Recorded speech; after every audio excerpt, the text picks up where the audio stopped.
go directly after this meeting. Bring them up for adoption at the next meeting. Okay, Okay. I appreciate that. So if you'd like a motion in that regard, I'd make Yes, a I would motion make a to postpone the adoption of these minutes till the next meeting. Second, and Ralph and Catherine, second. Thank you. Thank you. Delegations. Seeing no delegations before us. Correspondence. I've had no correspondence come across my desk. Not seeing any present. Reports. The OPS 2019-34 authorization of the release of funds reports to council. And I guess we'll do one at a time there. I'd like to ask Sean to address that. He was the proprietor of the motion to go to council. Certainly, Mr. Chair. Okay, so this, the report that's before the committee right now was presented to and voted on by council at the last regular meeting of council, which was held Monday night. Without building up before the preamble, the report as presented was voted on and approved unanimously by council. So they're in full agreement with the idea that the training funds would be released. Now that being said, if it pleases the committee, I'll just kind of go into a little bit of detail here. What I did, I approached this after some discussion with our CAO.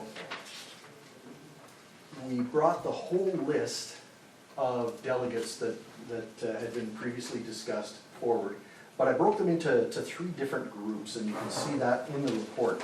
The first group being, I called it those with technical expertise.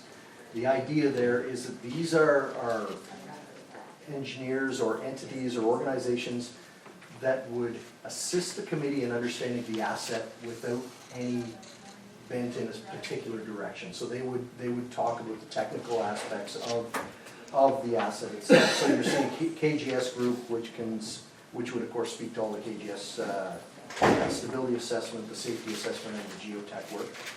BM Ross was one of those resources because Andy Ross has been very much involved with the asset through the years in varying capacities, so he can speak to the condition as he sees it from an engineering perspective. GSS, I should point out that if the committee was to want to talk to him, I would suggest that his role would be to talk about the EA process in particular. And I know in speaking to him that he's very well versed in that. I would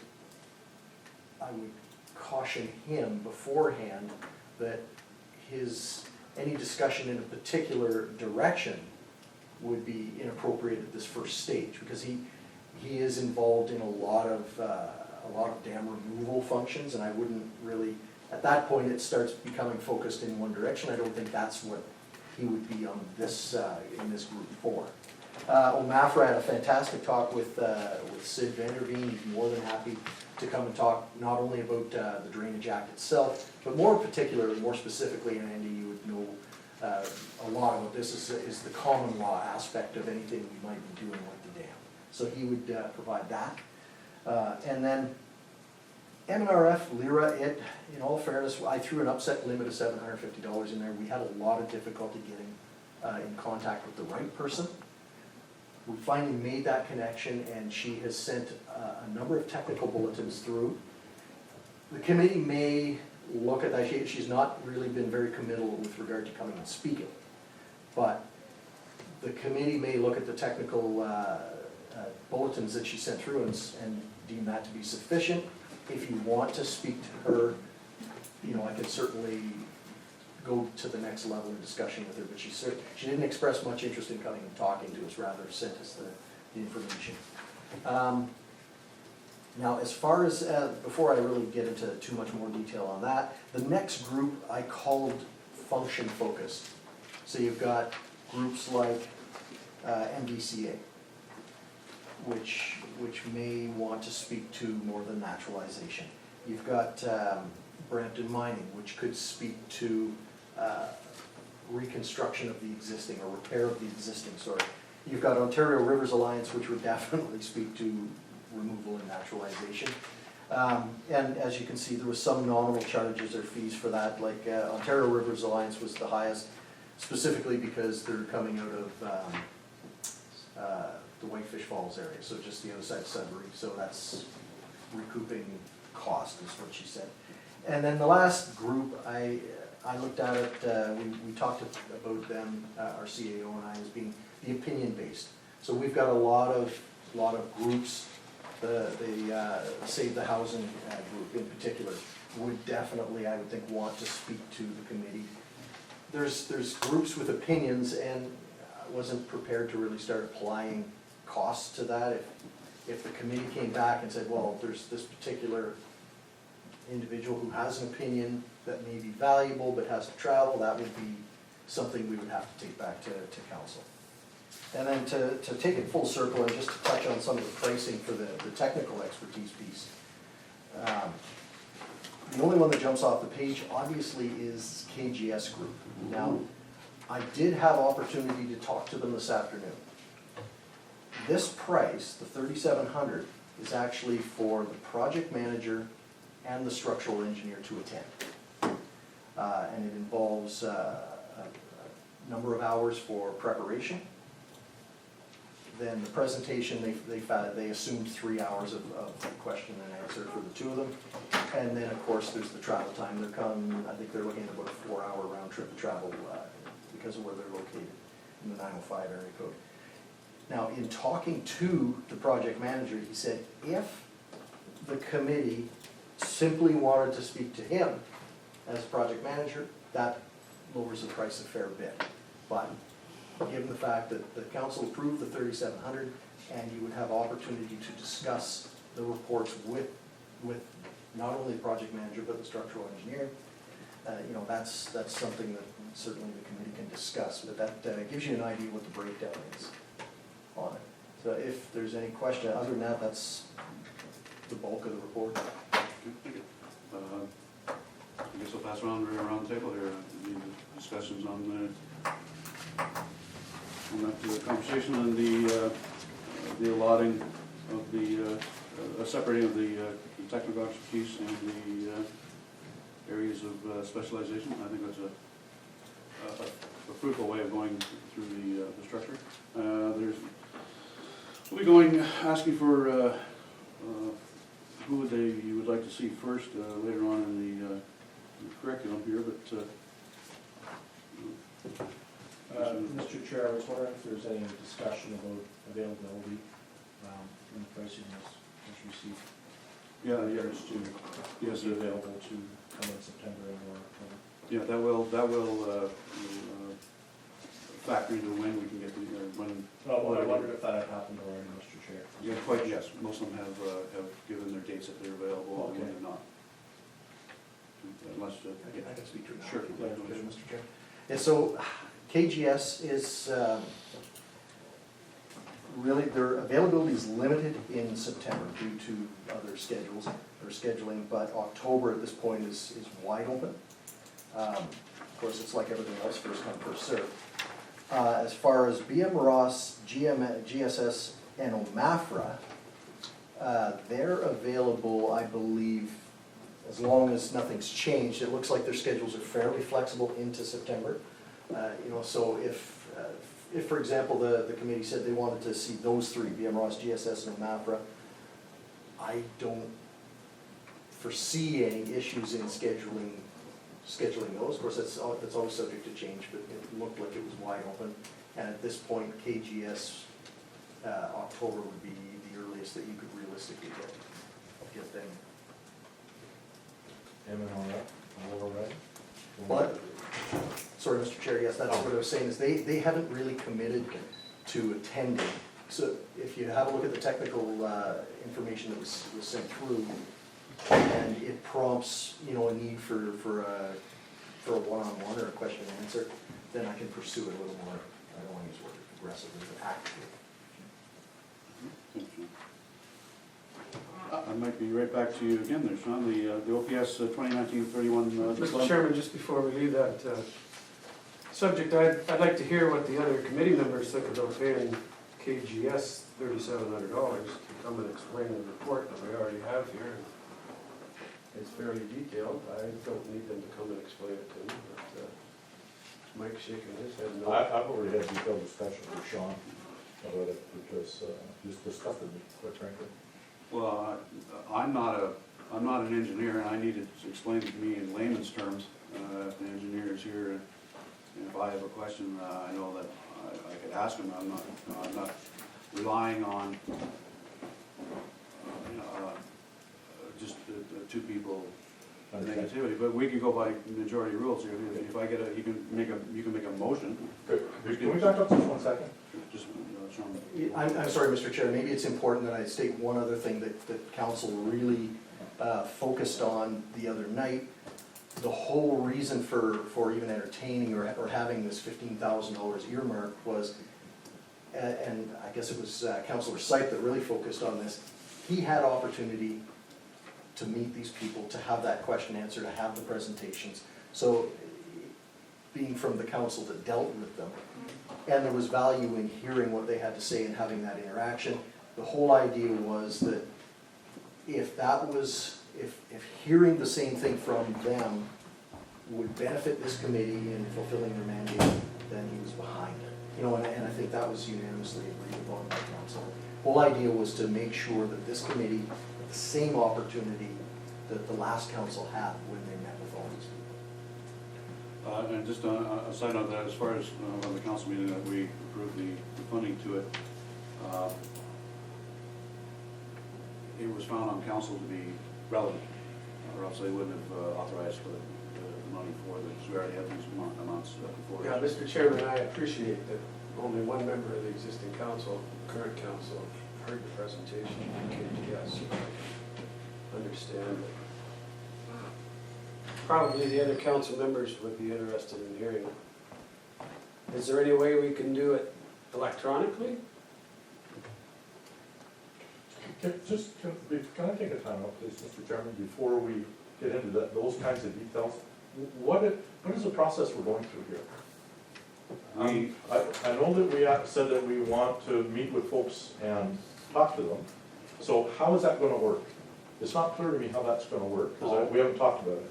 So if I can suggest, I'd like to know how this process is going to work, how we're going to meet with all these folks, what we're going to do, how we're going to organize questions, what is the process we're going to follow, and then perhaps we should have a discussion, now that we've at least got some guidelines of money available to bring folks in, have a discussion of what information are we looking for from the various groups that are listed here, and do we need to add more groups, okay?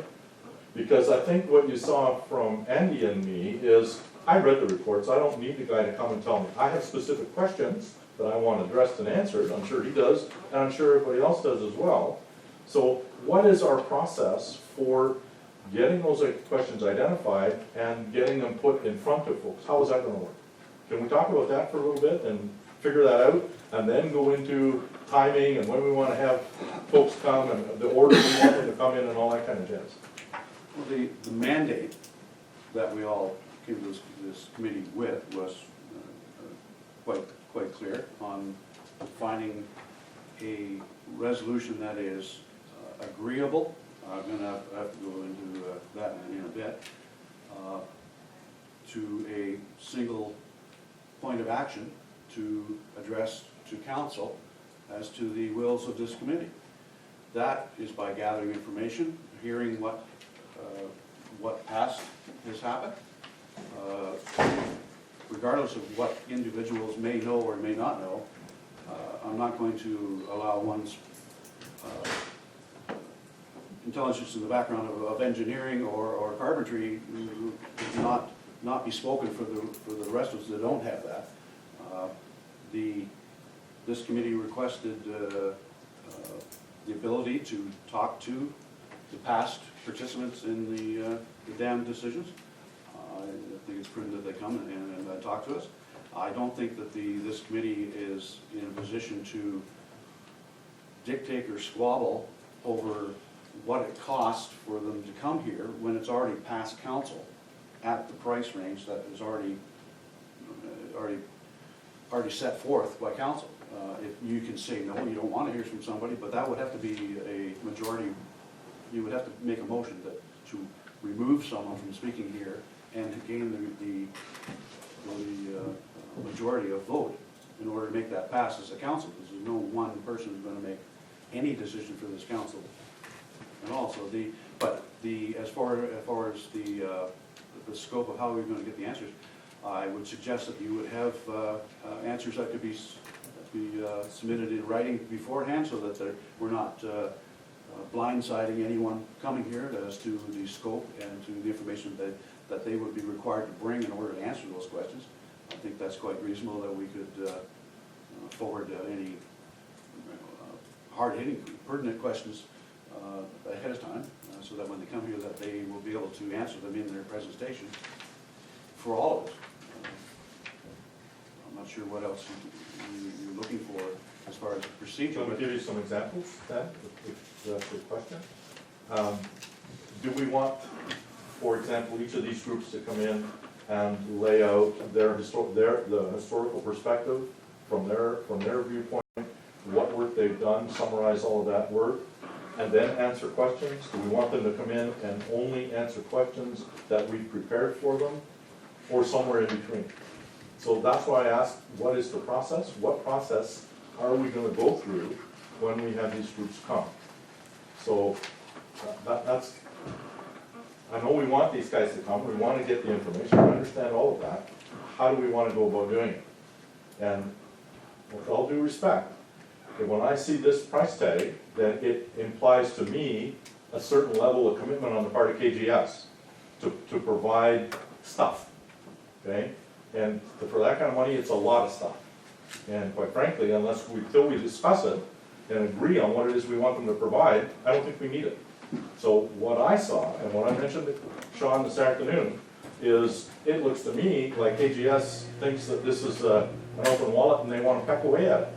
I'll keep my opinion to myself, but frankly, I thought that this was outrageous.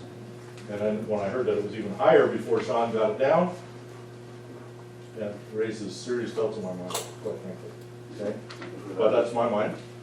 I think we need to discuss the process, what it is we want all of these groups to present to us, how, what are we looking for, and how do we want to manage that process, and then manage it consistently for all. Okay?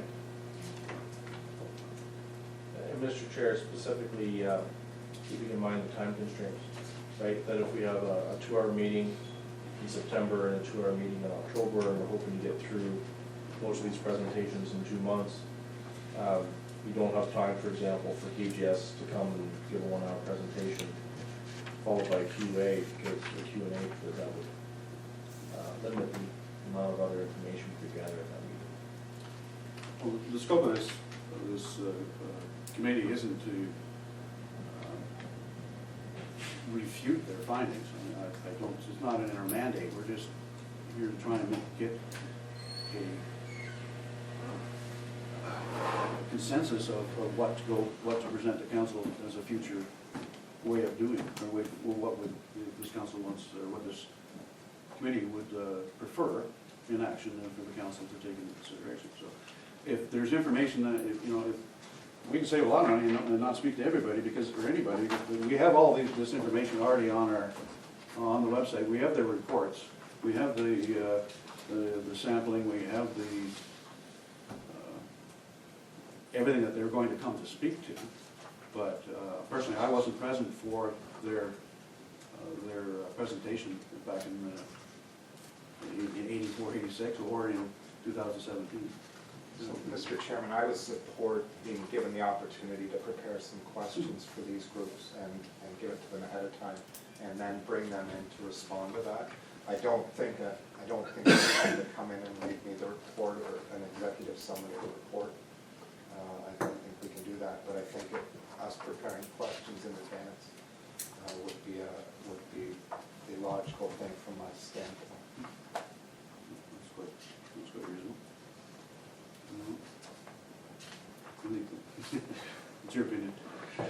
I think that it's always good to have someone in come give the base information, and then we can clarify with whatever questions that we have. Just to give everyone a base knowledge, and like you said, sometimes, we don't all understand the same things the same way. So, some of us have engineering experience, some of us do not. Mr. Chair, I would agree with that, but I think we just have to set time limits.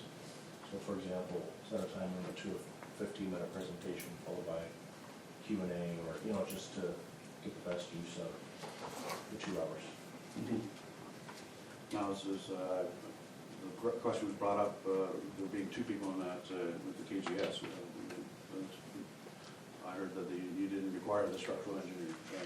Is that what I'm gathering from that? Well, I think some of the questions we'll have will be around the structural integrity of the dam, so I would think we would I would be in favor of having both. My only question, Mr. Chair, is why we need the project manager, not just the structural engineer? Thank you. Mr. Chairman, do you know the names of those individuals, Sean? Fuad Churi and Holly Hampton? I know Fuad is the project manager, he's the one I deal with. I'm not sure if it was Holly that he was Well, going to she's the bring. one that signed the report. Yeah, I'm not sure if she's specifically the structural engineer that he was planning to bring.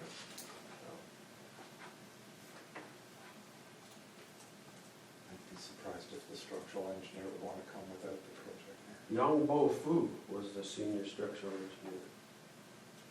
Interesting, which one showed up. I appreciate, Mr. Chairman, that others, first of all, weren't present when they made their presentation to council in 2018. I was, so I heard it. I've read it, but the rest of you haven't, so I understand that it would be beneficial to have it come. It does seem comparatively expensive, but we have the money, so. Yeah, it's not, But I it's not do specifically agree written in with our Mitch. mandate to. Yeah, I do agree with Mitch and Mike that we have to have a format. We can't let them go on for an hour and a half. They only had 9 slides in the presentation originally, so hopefully it wouldn't take them that long to go through them. The Q&A will be more important. Can I recommend as a process, Mr. Chairman, that following on from what Rob recommended, we submit questions, okay? What questions we'd like, we get them in and disseminated within 2 weeks, because it won't, we've been living with this for 2 months or some for a whole lot longer, so it's not gonna take a whole lot of time to come up with questions, I don't think. Let's get the questions in, get them disseminated, and I believe that categorizing the questions, as Sean has done here in the groups, categorizing them by structural, by hydrodynamics, by non-technical, by technical, however the groups fall out, will perhaps indicate what it is that we're looking for from each of these groups in terms of what we want them to give us. And it may result in saying, yeah, we want from this guy a full-blown presentation, because the questions are so wide-ranging, it's clear that, we have a whole lot of questions to report, or, hey, it's all focused in this one area, we don't need the structural, we don't need the project guy, we only need this cultural person that's gonna come up and talk about some graves over here that. Whatever it is, I think the questions might focus us on that, so if we get those in early and have some kind of review of them, or at least some look at them, so we could review them and discuss them and determine what we want going forward by the next meeting, I think that would be beneficial. I agree with what you're saying about the timeline and the questions. That's perfectly doable.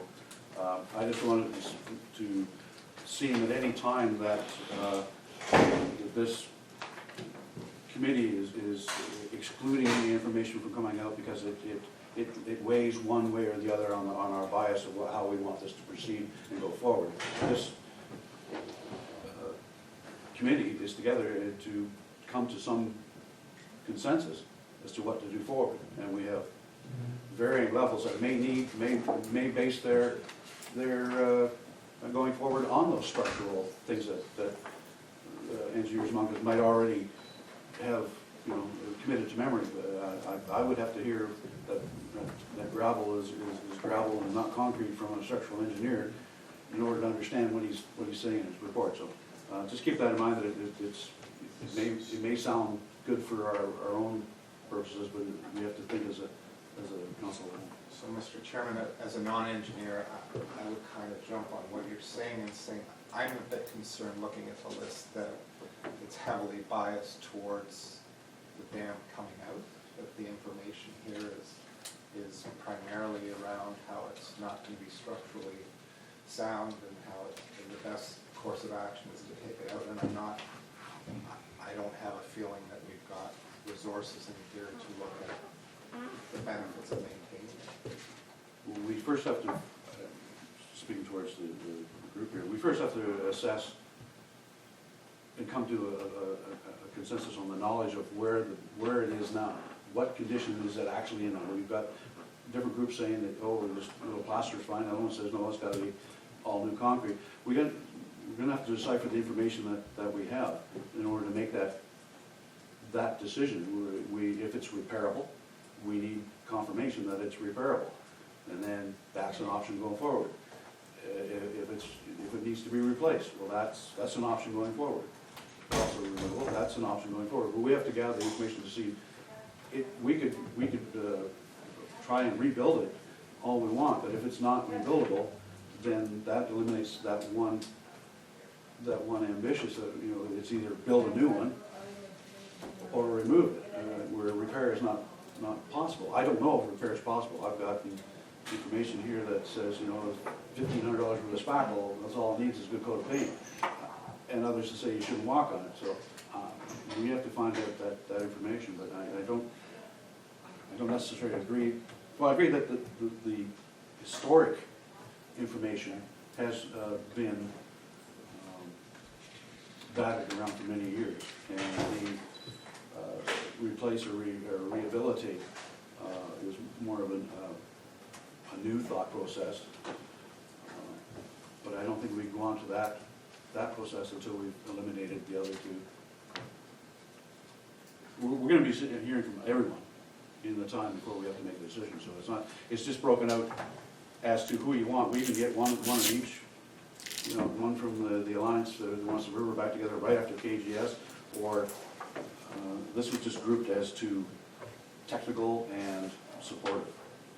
So really, it wasn't meant to be segregating in any way, and we can change this order of who we bring in at any time, or listen to anyone. We go backwards if you wish, and only do the areas of specification first, but we're still going to hear from the specializations as well, to make that decision. So Mr. Chairman, just the way my mind works, and I leave it open to the committee for their input too. My preference would be to kind of work from the big picture down.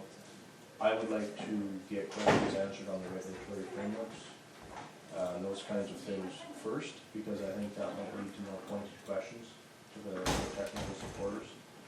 So my preference would be to hear from OMAFRA, LRIA, MCVA, you know, those kinds of stakeholders, because it's very, very broad and very general, and I think there's a lot of uncertainty in, you know, on Maitland Valley, for example, that there's, you know, what is their role in the dam and stuff like that. So I personally would like to get those kind of very general answers, or get some answers to some very general questions first, which then may lead to more pointed questions on the KGSs and the BM Rosses and the Brampton mining, right? We can maybe be in a better position to ask more pointed questions. But it obviously depends on availability as well. I think we should have a full agenda in September.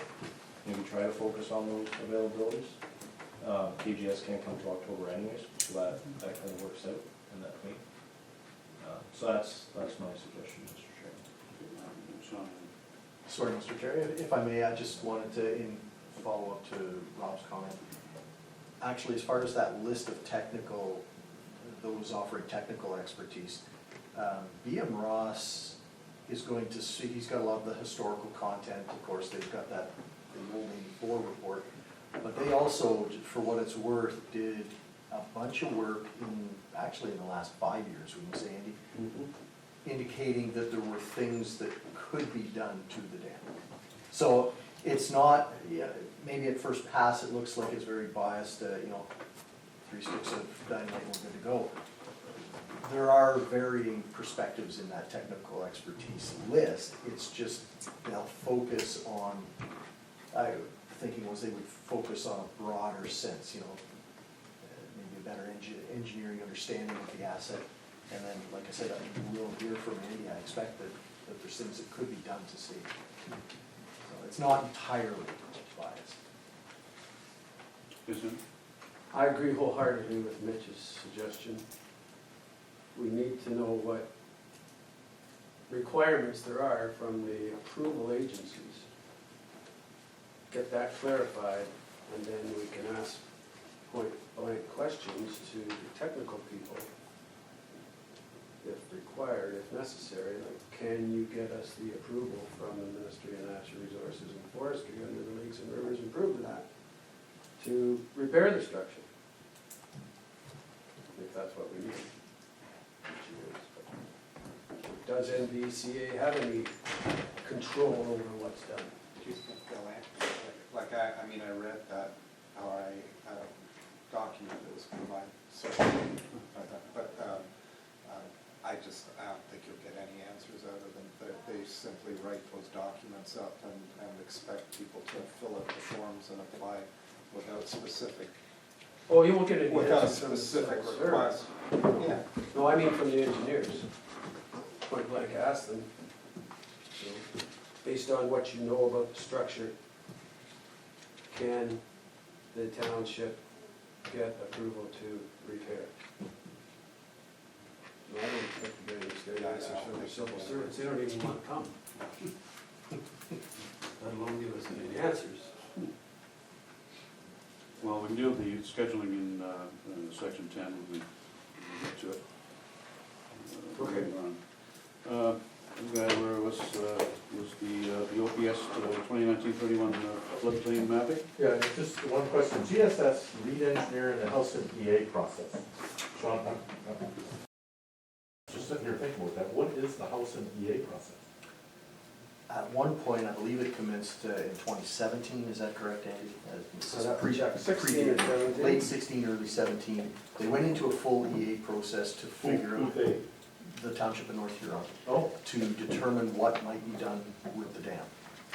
oh, They Yeah. set into it, and I think that they had overwhelming public input at the time and decided to put the EA process into abeyance while they secured all the KGS stuff, because it became very apparent that to do anything they needed, they didn't have all the information they needed. So they placed it in abeyance. They went and got the stability assessment, the HPC done right. the classification, the stability, and the breach analysis, as well as the species at risk, all of that work.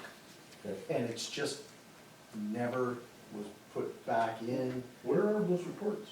Or were any reports produced? That's, that video, that really, there's not a whole lot that's out there that I'm aware of as far as, Because I haven't seen any information. you can go on the website and watch Yeah. the public, I thought, oh, yeah.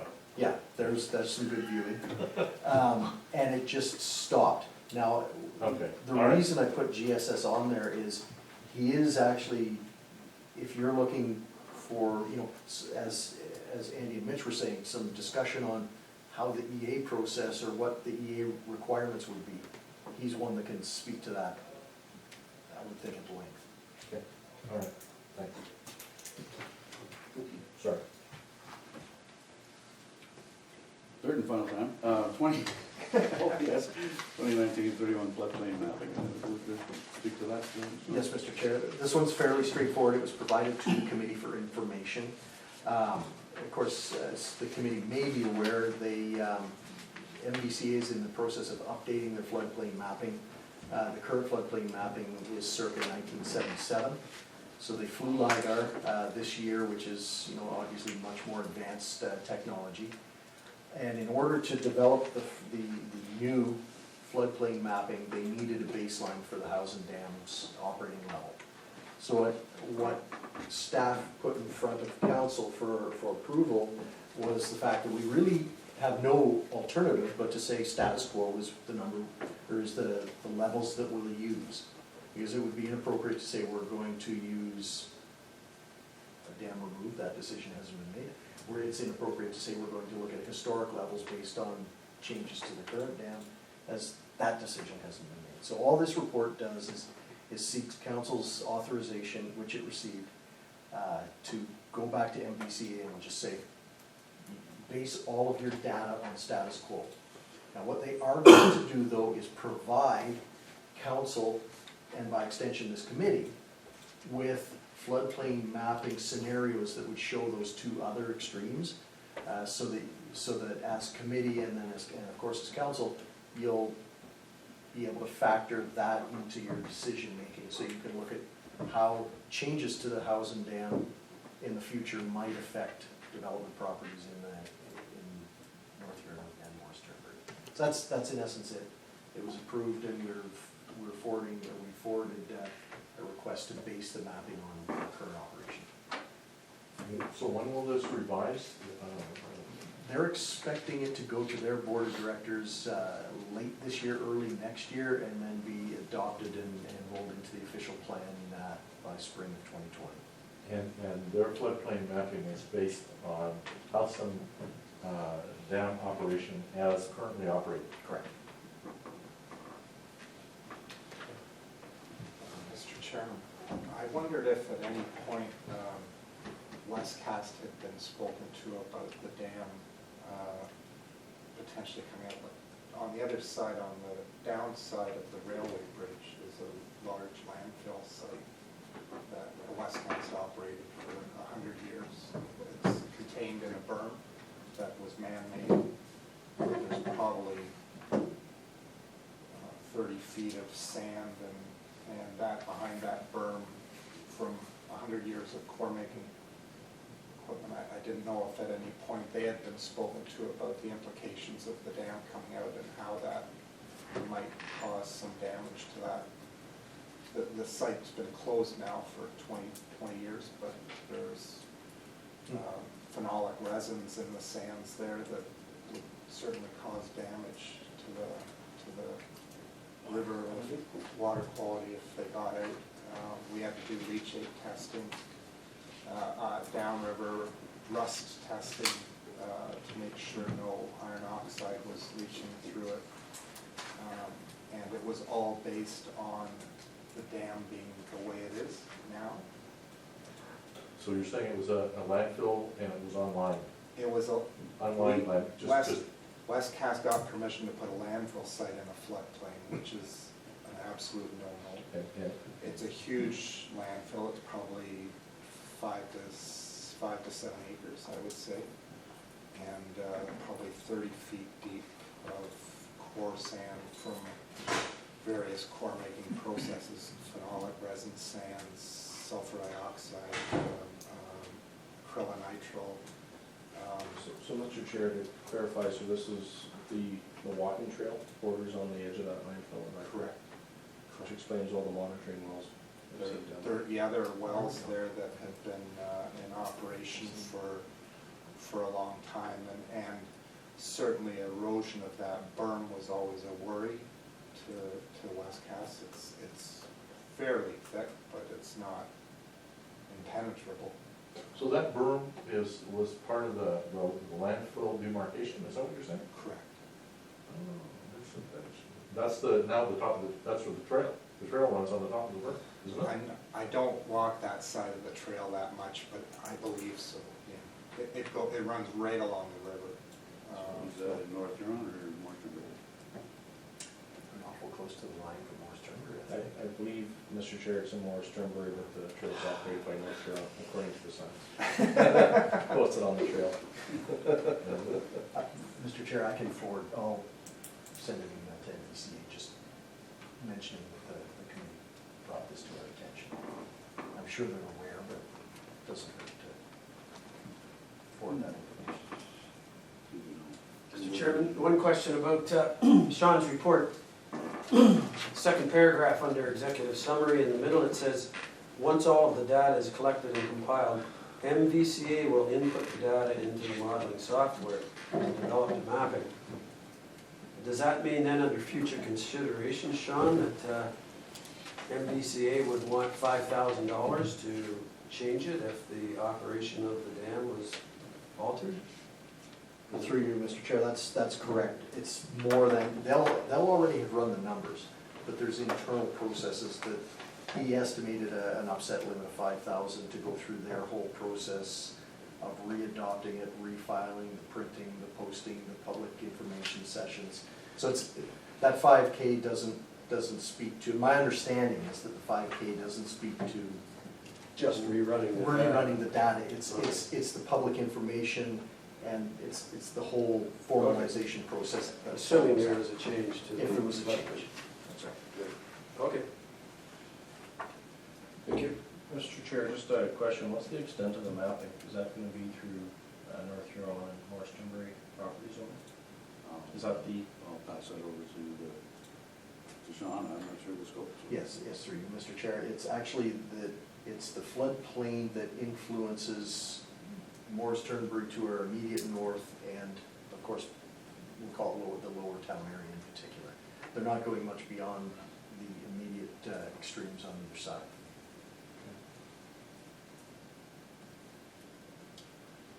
The third portion in the 7.1 of the reports, memo from the Director of Public Works, re-operation of the Howson Dam.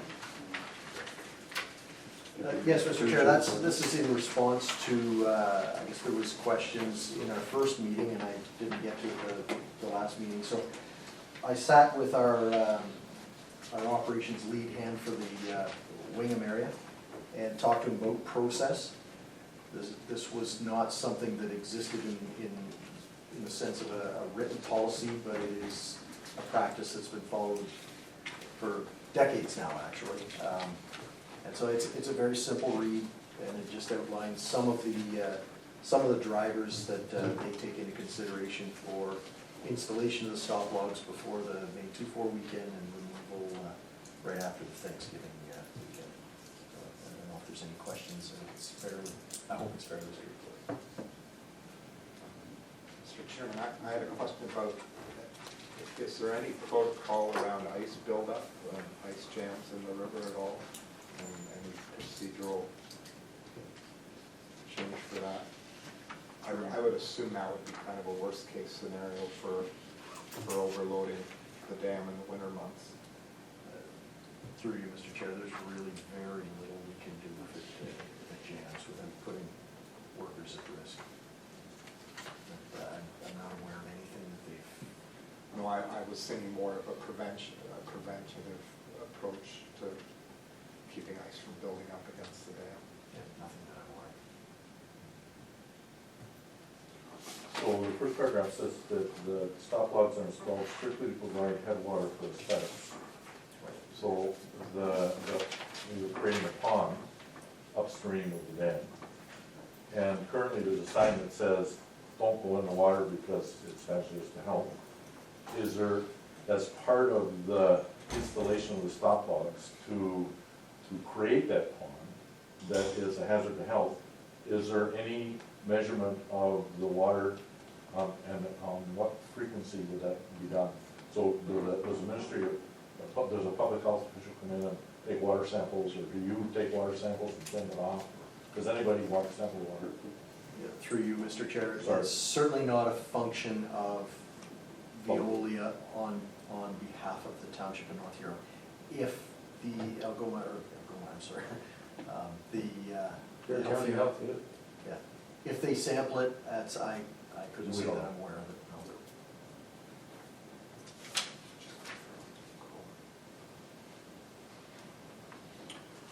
no. Okay, and this operation applies only to the west end. So the logs, there's some, sorry, Mr. Chairman, please forgive me. May I ask you? Thank you. This operation then, is written, applies only to the west end building? Through you, in years past, when they ran at that historic level, they used the other spillway or that other control mechanism, but now it is not part of the function. And the reason is because, I think you said previously, you can't get them out, or they're stuck, or what is the issue on the east end? That's spillway. On the, sorry, east, the new side or the old The side? older section. The old section, sorry. The old section, they don't run at those levels now. We try to target running such that it's not spilling over the old spillways. Oh, okay. Yeah. Now, the historic levels used to use those old spillways, and my understanding in talking to the lead hand was at that point, that was additional control mechanism that they had, but they haven't used it for, 2006. yeah, it's been a long time. Mr. Chairman, the reason the logs won't work in the older section is the sills have eroded. So if you can imagine putting a flat log under a sill that's like this, the water goes underneath, so there's not much point in putting the logs in the old section. Okay, moving on to section 8, the other business. The review of the existing work plan. And, we forwarded a couple of questions for our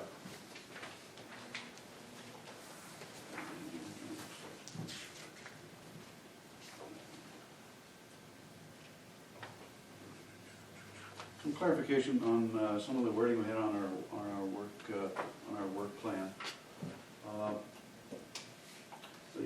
First on item number 1 and number 2, use the word agree, as in this case, is this going to be the case, or is this committee going to proceed on the majority of committee?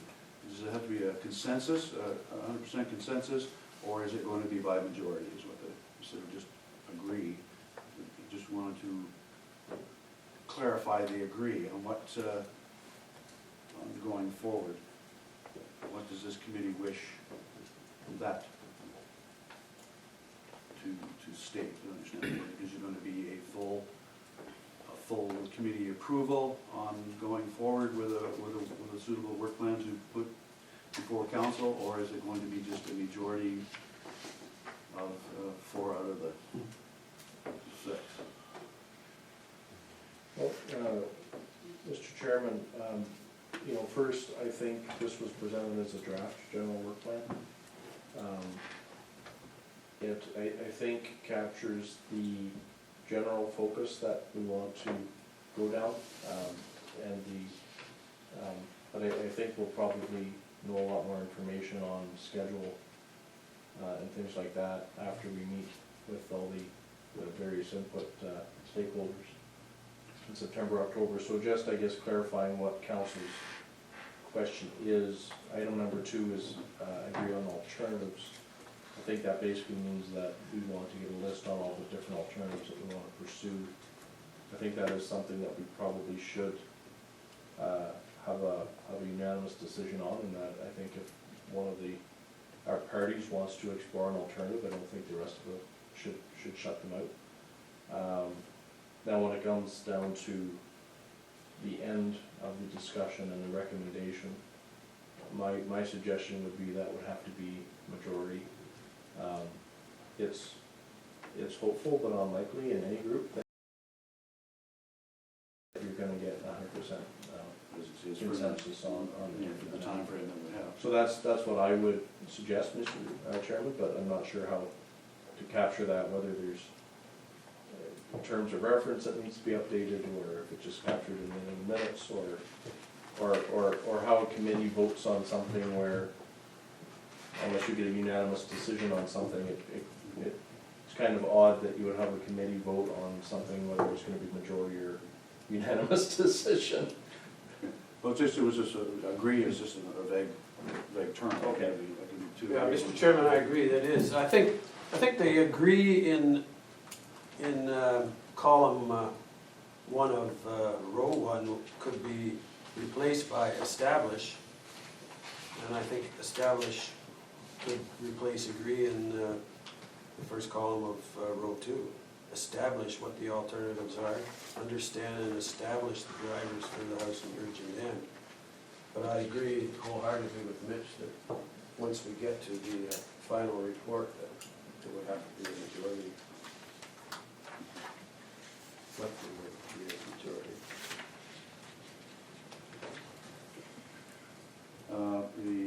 The author of the work plan used the word alternative under the item number 2.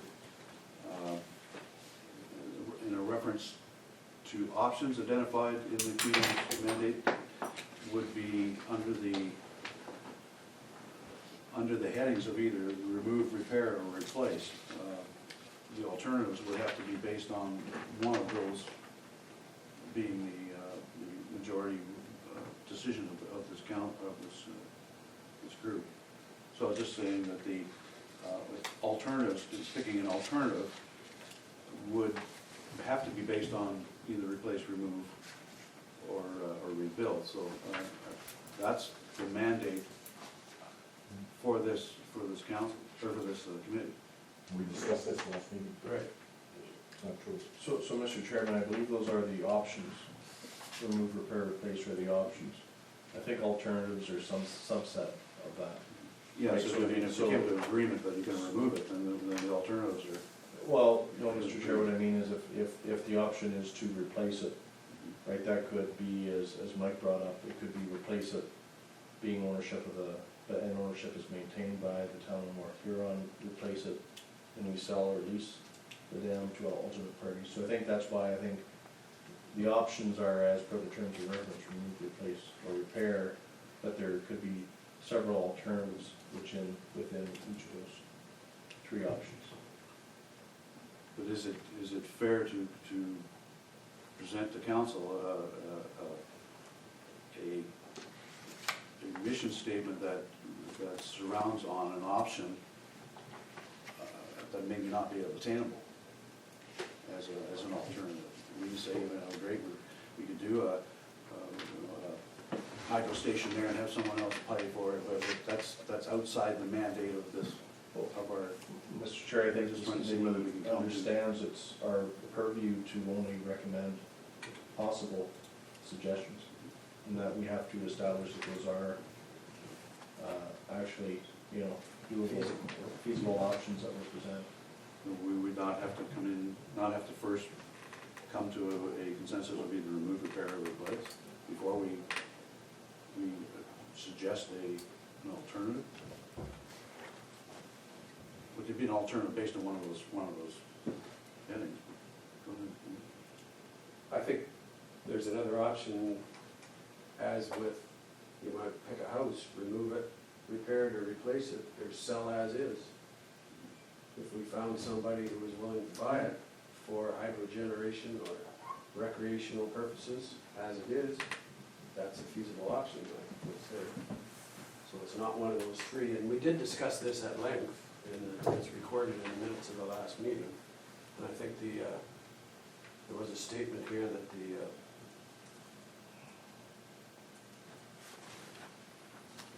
it was concluded the terms of reference are broad in the sense that it states there are at least 3 alternatives available for the asset. That's correct. Meaning that there could be more. Okay? No, I agree with that. I agree with your explanation of it. And there is the do nothing option too, as Mike brought up at the last meeting, which, is an option, or an alternative. We could come to the hung jury too. Well, that's the option that's been followed for the last 40 years, you do nothing. I'm afraid. By default, it's an option. You can answer with that one. It is the default option. It should say so.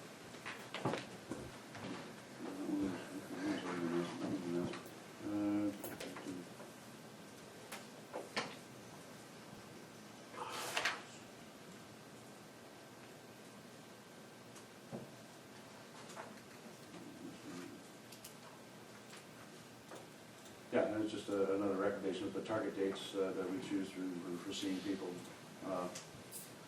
be assessed to reflect the achievable timelines. It was just, particularly council with the.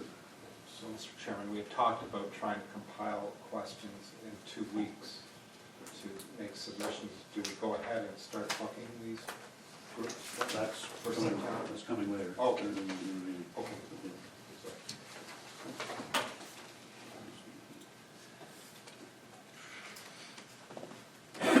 Okay, review of resources per previous meetings. As we fit that with this one, will fit in as well with the committee members' reports. Just to open the floor to committee members to come forward with any information that they may have researched themselves or had privy to that they'd like to share with the council. I know there was a meeting down at the bridge. I don't know what. Yeah, I can speak to that, Mr. Chairman. Yes, on July 25th, myself, Rennie Alexander, the chair of the Citizens Committee, and Dave Shaw, a member of the Citizens Committee, and I thought Councillor Kevin was going to join us, but he left. Well, I wasn't invited, so. Oh, sorry. We met with Peter White, who was the engineer who authored the Brampton Mining Report, and Pat Milady, who was a director of that company at that time. Pat Milady is retired. Peter White is still very active in the engineering business. His specialty is grouting. He works on dams and mines. He's spent quite a bit of time in Godrich working on the mine, the salt mine there in the last few years. So they came and met with us for a couple hours that afternoon, and we just generally talked about what he observed. Some of the notes I made, just for interest's sake, he thought if in fact that things are as, let me use the word, terrible as KGS thinks they are, that we should have better signing and better fencing down there.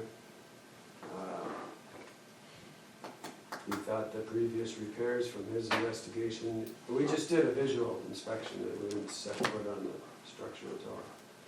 Previous repairs have been very good, obviously, because it's still standing. Doing nothing is not an option, as it doesn't address the Lakes and Rivers Improvement Act regulations, as far as he knows them, and the liability issues. Could you say that one more time, please?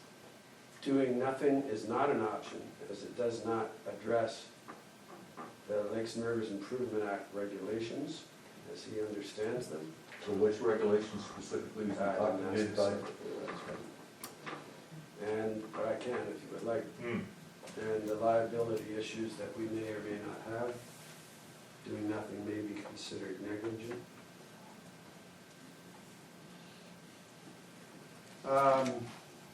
We were talking about water flow data, and I told him that I thought the Conservation Authority could get it for us. Everybody knows there's a stream gauge on the first bridge upstream. I forget what that road's called. Edie Bridge, is it? Or? Edie Bridge, yeah. There's a stream gauge there, and there's at least 40 years, I think more than 40 years of data available. And the Conservation Authority has it easily accessible. He pointed out that the estimate that we're working with from the KGS report is a Class 4 estimate. I don't know if everybody's familiar with the class of estimates. Class 5 being the least accurate, Class 1 being the most accurate. Class 4 is in the low range 15 to 30%, in the high range 20 to 50% accurate. So.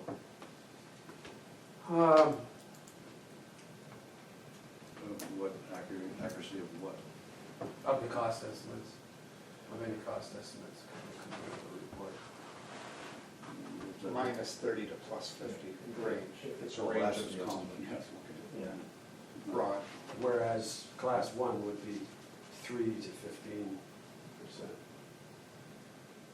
So much more accurate, but they cost a lot more to get there, of course.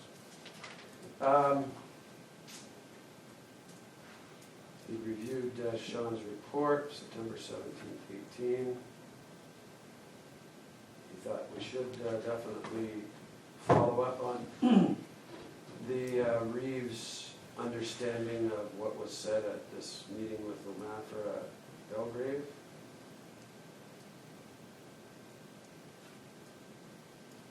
And he'd be glad to come back and speak to the committee at no cost, which you were in touch with him, were you, Sean? Yes. About doing that, and he's willing to do that? Yeah, he's on the list, he said no cost. I don't think he's not associated with Brampton Mining anymore, it's a different company. He works privately and for this other company. But he was involved with the initial Brampton Mining? Yeah.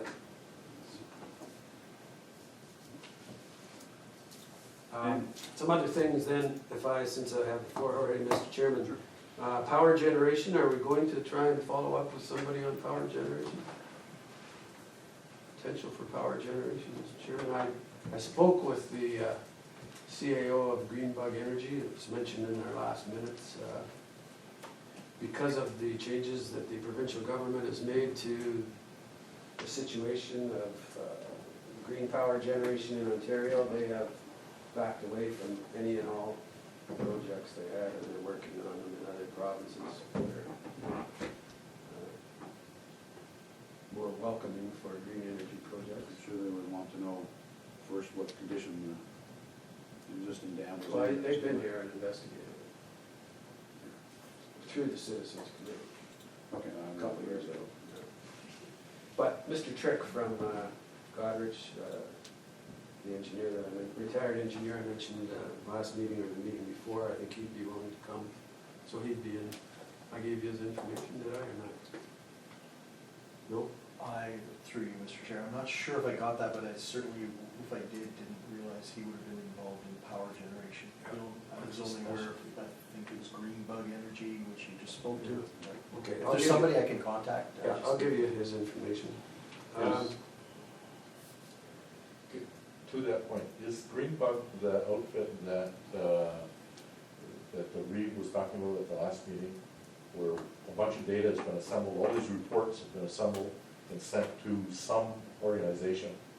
My neighbor across the street, August, has sent off a bunch of information, some already knows. No, that's a different organization Different group. that August is dealing with. August is dealing with a different group than this one? Okay. All right. So then there's two, potentially, two outfits looking at renewable energy from the dam. Well, Greenbug told me they. They're I'm not aware so they're of not any, gonna- I'm not aware of any of the, what came forward. So August, the Reeve, what the Reeve mentioned at the last meeting, okay, is, the fellow's my neighbor across the street, August. He knows a fellow that is maybe interested, and his company may be interested. I've got the name of the company, otherwise I tell you. And all the reports that exist, that are public domain reports, have been assembled on a stick and given to this guy.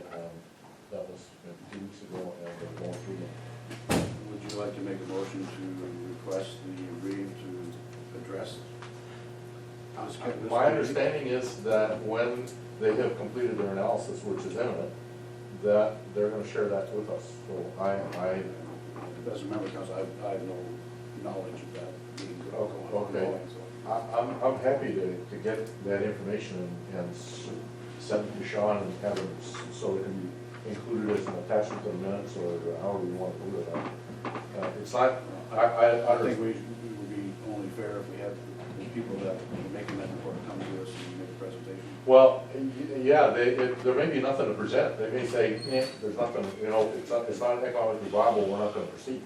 So, Mr. Chairman, I think the base of the generation question that I would like to know is an evaluation of the amount of kilowatts or kilowatt hours that could be generated through that dam through the year, right?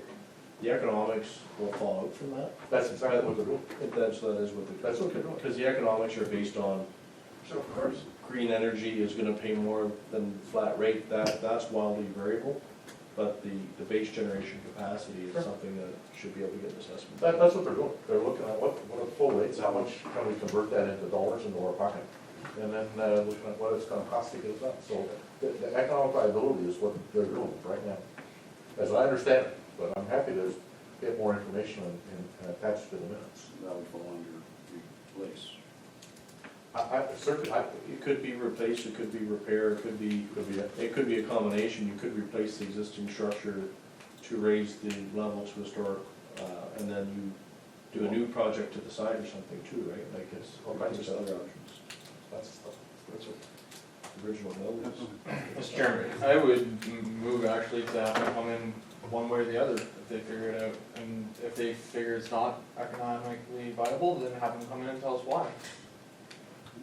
And then we can take that option off the table. That's fine. Could you get the names? I'll try and get that, because I don't believe that it's secret, so, I guess then Tommy, I'm telling you in confidence, so. Yeah, no, I've just. And Reed mentioned it at the last meeting. so- Yeah, I can't speak to what he was speaking about, I have no knowledge. Yeah, fair enough. The council, he has brought that forward. But I guess my point in mentioning it is that he mentioned it in a public forum.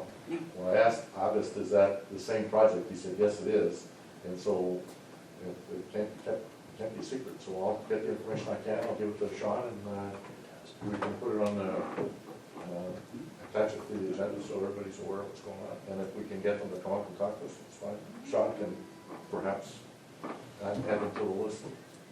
Once I get the information, I'll try and get that this week.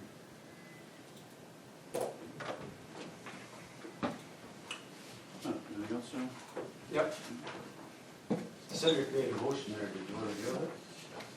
Or just agree that? No, well, I guess we're best if we, yeah, it wouldn't matter with the gathering information, but, yeah, so we make a motion to gather information regarding the hydroelectric possibility. Yeah, I'm not sure we need a motion. I'll get, I got the information from Andy, I can get the information from Mike. I'll follow it up in the same fashion that we did in the past and bring it forward on the next agenda. As far as outcome or presentation, based on the suggestion of Cedric, I would just put them on the list of delegates regardless. Committee okay with that? Yep. We'll proceed right away. Okay, since our last meeting, I was reminded that there were many letters presented to the township at the first public information session in conjunction with the EA. So just to go back to the EA issue, GSS had the first public information session that's required under the EA process.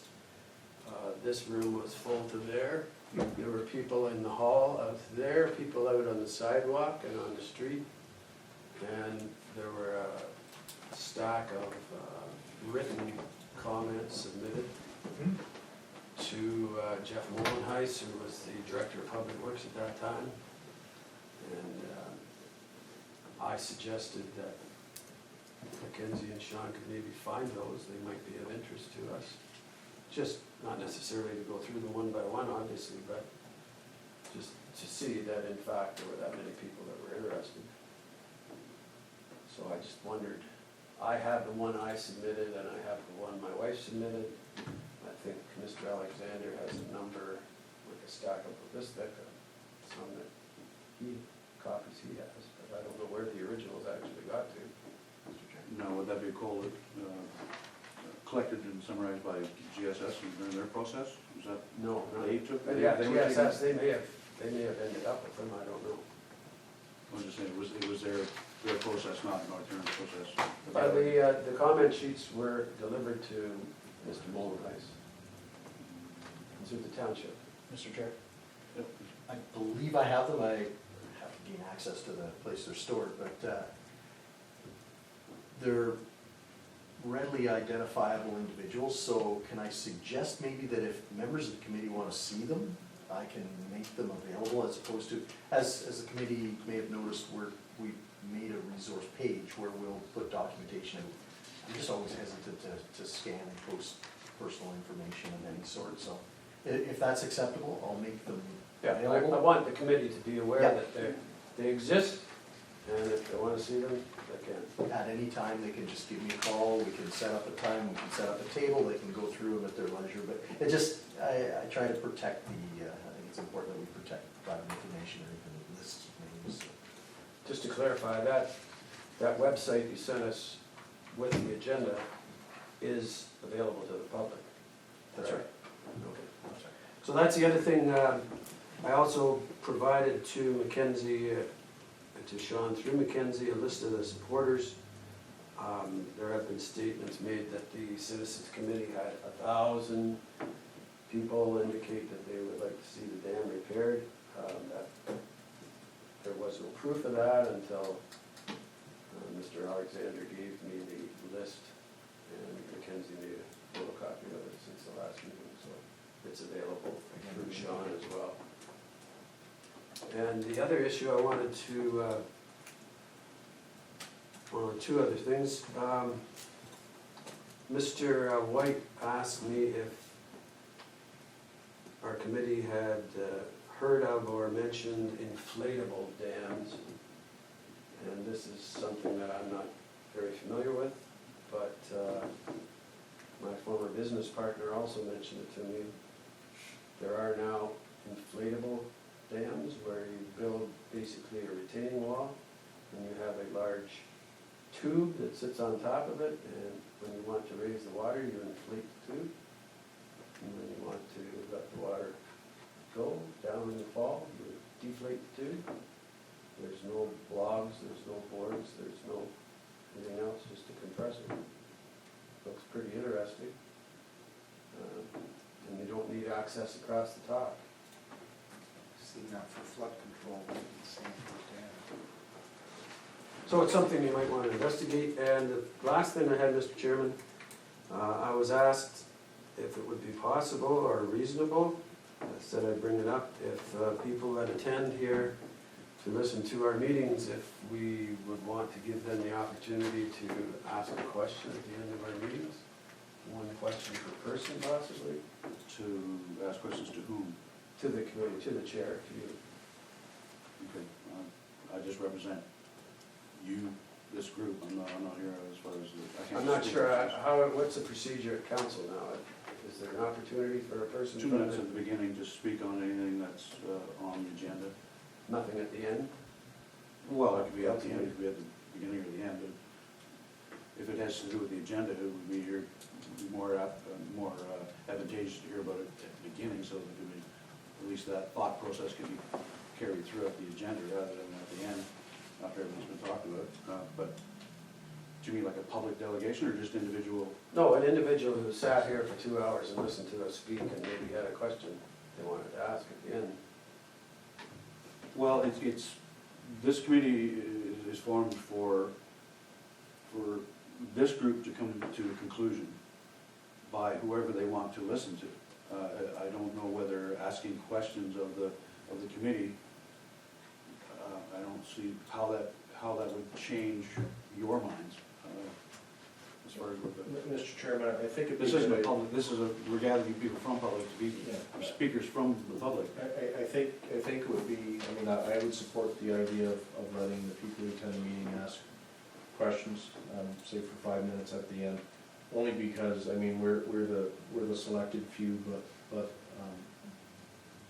audience members attending may have thought of something that we haven't thought of, right? And so I think that would be the purpose of it, right, is more of a leading question of has the committee considered this, or would the committee consider thinking about this? I would certainly welcome that. Would that not be better addressed as being able to be entered into the minutes if they came in through delegation? If they said they wanted to have something to say, they could come and say it, rather than just a public forum. I just don't want it to get out. I've seen some of the meetings from when the room was filled with people that wanted to have something to say, and some were just had a grievance to pick, and they were just, it got out of hand. It's up to you. This committee can make a majority vote if you want to put that through as a motion as to how to carry on the rest of the the rest of the agenda, we can definitely put that in there. I would rather be it official. Through a delegation, they say if they wanted to come, they could say, you know, I'll be here next meeting to say my piece. I don't know whether question and answer period, none of us have the answers, so. Mr. Chairman, I don't know the protocol for dealing with this, but would it not make sense for them to provide the question to one of the members here to bring to the next meeting?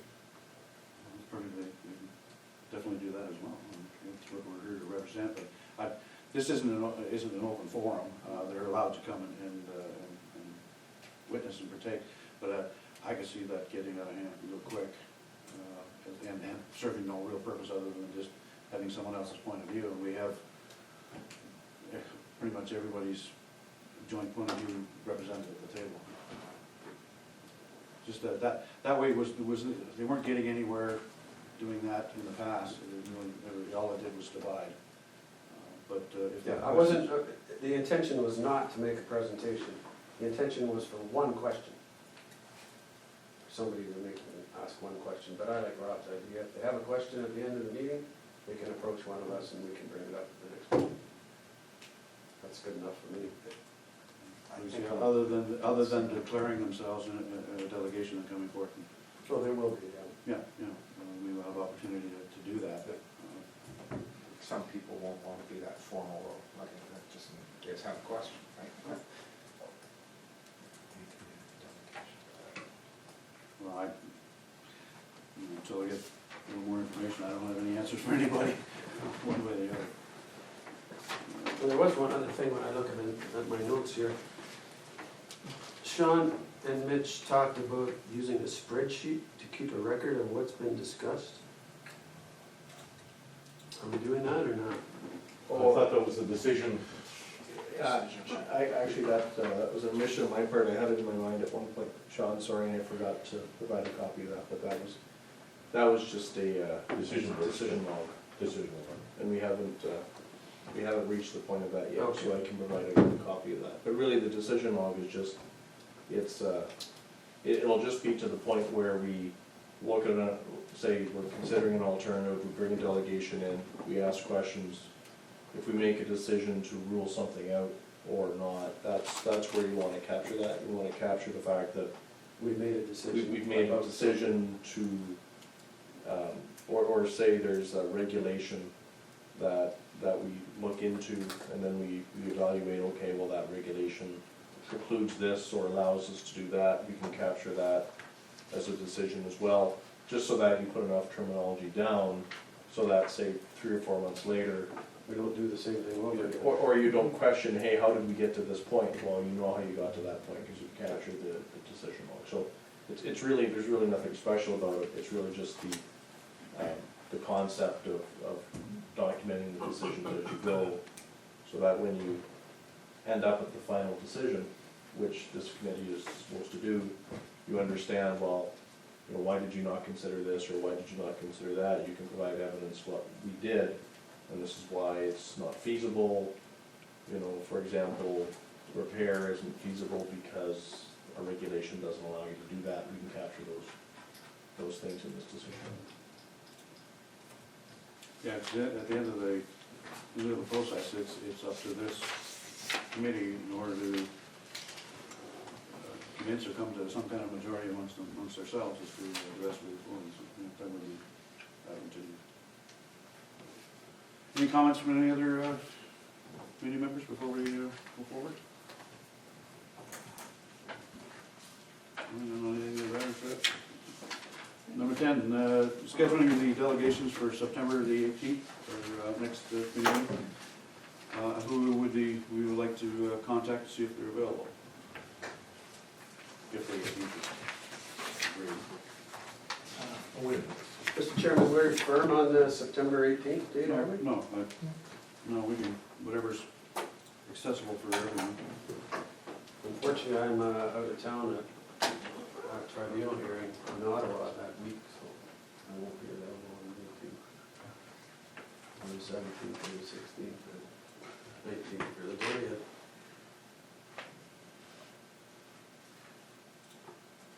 But I'm only one.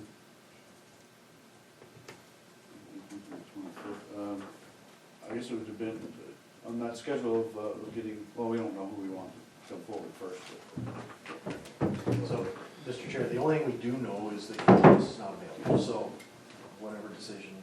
Then if the 18th doesn't work, and we always, just for the benefit of the committee, we always just populate, I'll just plug in third Wednesday. Yeah. You move it wherever you want. If you want to do Tuesday, then nothing's chiseled in stone, I don't think, so. If we were sticking to the Wednesdays, you've got the 11th and the 25th then, that are on either side of the 18th.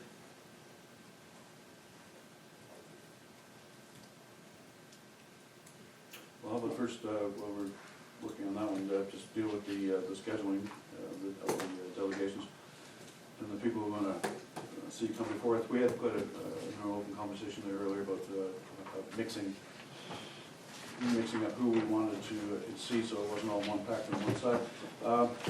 Looking for your preferences, and that way we'll be able to. Mr. Chairman, as previously discussed, I would say you probably want to lump in the GSS for the EA process, probably on MAFRA, and MBCA, if you can get them. I'm not sure why we want to speak to, sorry, Mr. Chairman, why do we need to speak with GSS? Yeah, my understanding, Mr. Chairman, from reading the reports is that you only have to go through an environmental assessment process. If you, now I'm trying to remember what it said, but if you're gonna repair the dam or replace the dam in the same location, you actually have to go through the environmental assessment. They do not have to. Do not, exactly. So if you decide to remove the dam, this is one part, do you have to go through the environmental assessment process? To Sean, This, or to through you, Mr. Chair, this is where that GSS value may come in, because in talking to him, my understanding was removal, because of its age, you may not have to go through it, but repair replacement you would. So again, anytime I see differing opinions, that's why it was on the list. But they took through that. it's the will of the committee, so. So leave it in. Wouldn't that be the best thing to do, so we can figure that out? Speak right directly to them. Yeah. Say that again? Leave GSS in Yeah, sure. as the group we Yeah. bring in so that we can clarify it. But Mr. Chairman, my concern is that if we can talk to one group like GSS, who says an environmental assessment is required, and somebody else says an environmental assessment isn't required, then we're not really talking to the right people. Right, like that should be, in my mind, that should be a fact someone can bring to the table, I suppose, an opinion that someone expresses. So, but I'm not an expert in this legislation. So I don't know, is there someone better than GSS that would be an expert in this legislation? Like, should we be, is it a legal opinion we actually want to get as opposed to an engineering opinion? Perhaps. I don't know. I always hope the lawyer gets better than the one going against me, so I don't know. Mr. Chairman, I've had some experience dealing with some of this stuff on land development, and a lot of it, you just have to negotiate with them. They'll give you a by-the-book commentary on it, and then you have to say, well, that's not what we're being told here, and then all of a sudden it starts to shift and move. So I think we need to hear what their position is, and then recognize that we may have to go back and negotiate with them on whether an environmental assessment has to be done. So GSS is I'm sorry. Mr. Chairman, as I did at the last meeting, I'd like to read to you a section from the Environmental Assessment Act. The following Schedule A projects are pre-approved. The proponent may proceed without following the procedures set out in this class environmental assessment. Number 13, reconstruct an existing dam at the same location for the same purpose, use, and capacity. It can't be much clearer than that.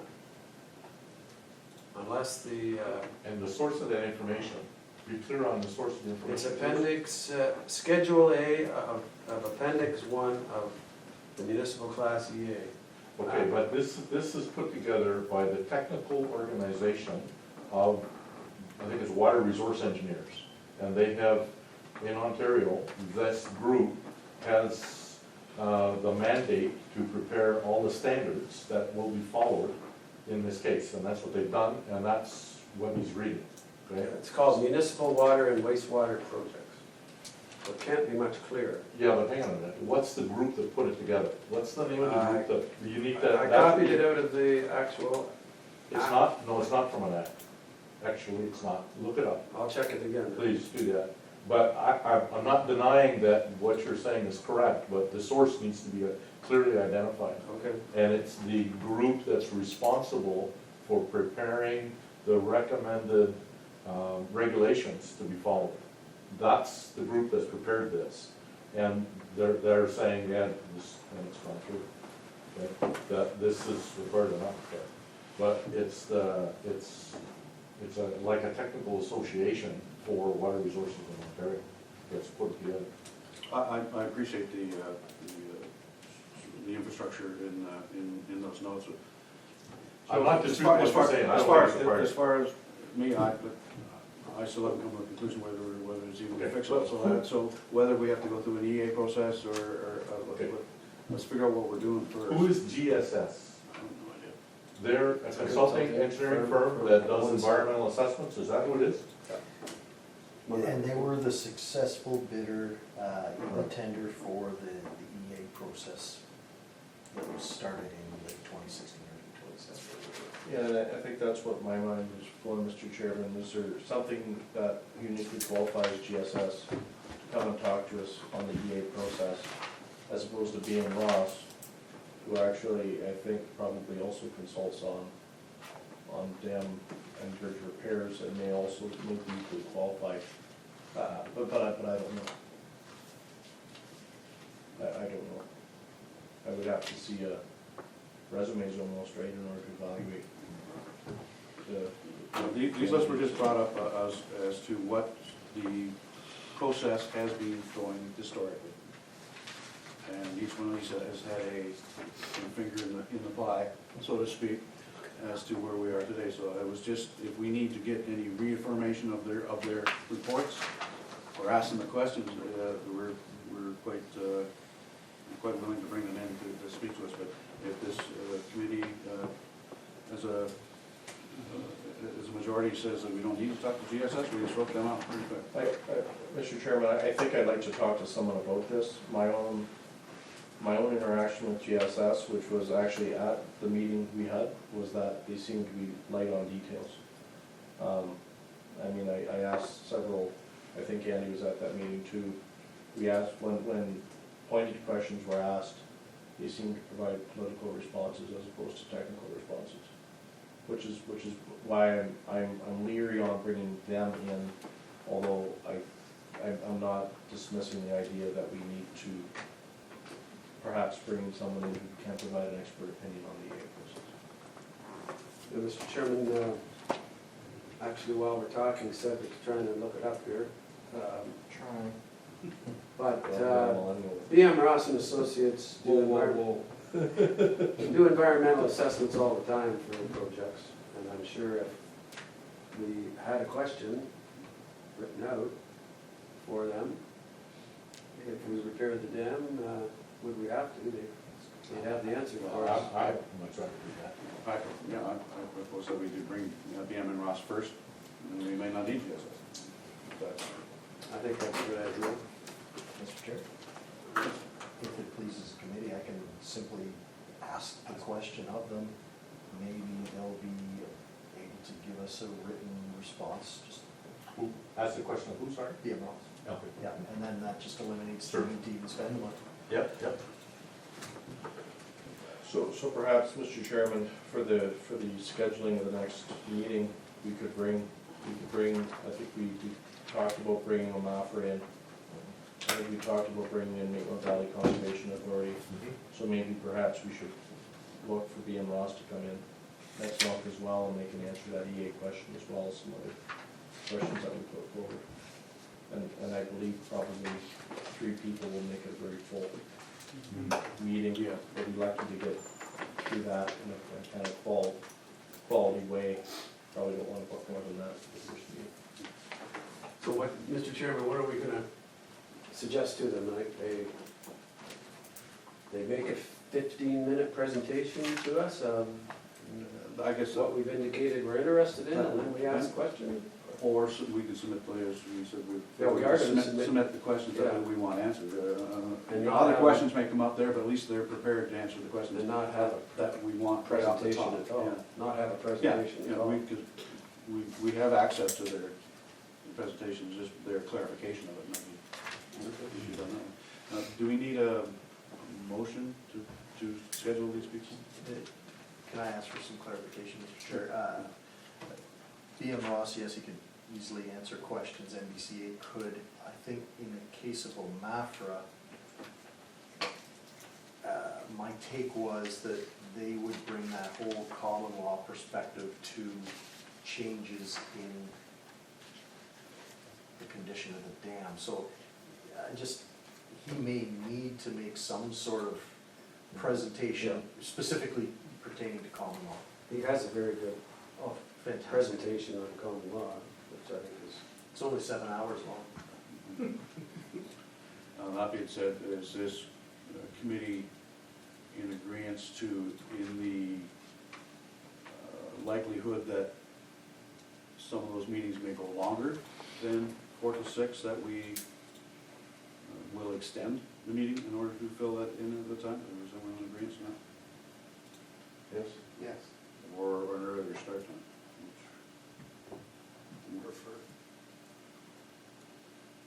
Which, Some let's people put that are process working around. Yeah, I work, I can't really get here much earlier. Well, okay. Well, good enough. just some clarification, Mr. Chairman. Sean's mentioned Sid Vanderveen's name, his name was in the minutes of the last meeting. He is retired from OMAFRA and actually works for Burnside and Associates. So is he really gonna be able to officially represent OMAFRA?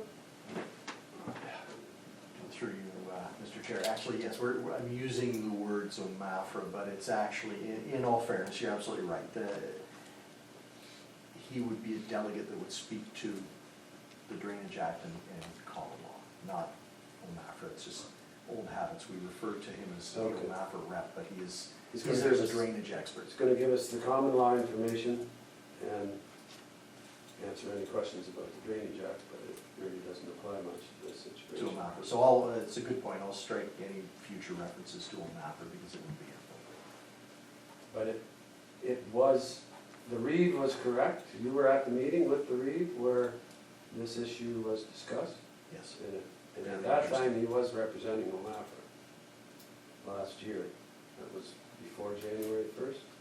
No, through you, Mr. Chair. He was retired. He was there. They had brought him in through Burnside. He was, because we were commenting on how he was enjoying retirement by making presentations. Because I know he is working for OMAFRA doing courses and things like that still too, so. Through college. Do you foresee, Sean, having, within that timeframe, having both BM Ross and the Drainage Act common law the same meeting? Do you need direction to staff to? I don't just have it, so Mr. Chair, I'll just set it up. Then, if we're. Who did we decide on, Mr. Chairman, sorry? We'll start, Maybe I better do that. So, Mr. Chairman, I'll restate what I said. The motion was to bring BM Ross, or a delegation from, or an individual from BM Ross, OMAFRA, and Maitland Valley Conservation Oh, yeah. Association for the next meeting. I'd like to see us put on there what the process is gonna be, okay, for these guys coming. Correct, so maybe we could leave it somewhat up to them, but we could maybe put bounds on the fact that we would, if they want to make a presentation, if they feel like it would be the best value, because maybe a presentation would be better than to answer our questions in Q&A, but limit the presentation to no more than, say, 15 minutes. Perfect. And then a Q&A session, to follow. Questions to be provided in advance. I think that can be done just through Sean's arranging of them to come, giving them that information, but we still need that first motion in order to give him the permission to obviously. But I think the motion says, Motion. bring these guys, Yep. 15-minute presentation, 3 questions in advance. All part of the motion, isn't it? It's not right. You get that? Yeah, Yeah. I think we can capture Or not. that in the motion. Well, no, I just I think don't, it Yeah. I just don't want to limit anybody at 50 minutes if they want to talk money. Well, they could go over, but I think we're not gonna, I don't think we should sit with a stopwatch, but they certainly then will understand that we don't want an hour-long presentation because we're just isn't good that way. Sort of recap. Right, so did you get that motion? Yeah, just for clarification, are we, we're inviting Sid Vanderveen, correct? BN Ross and MPCA. Right. Yep. Correct. Good. The seconder. All in favor? Carried. Is there any chance, I'm not sure that we need a presentation on this, but that Murray Keith could have his information published by the next meeting? Can you, if you gave me, I'd like a resolution to that effect, and I'll then, So move. I'll make that, move forward with that. I move that Murray Keith provide the confirmation of title by the next meeting, or whatever the date is. By the September meeting, okay? The seconder. I'll second that. All in favor? Carried.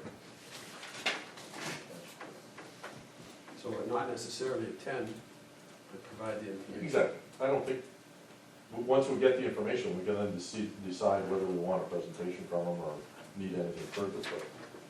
Just for my own clarification, who were we talking about?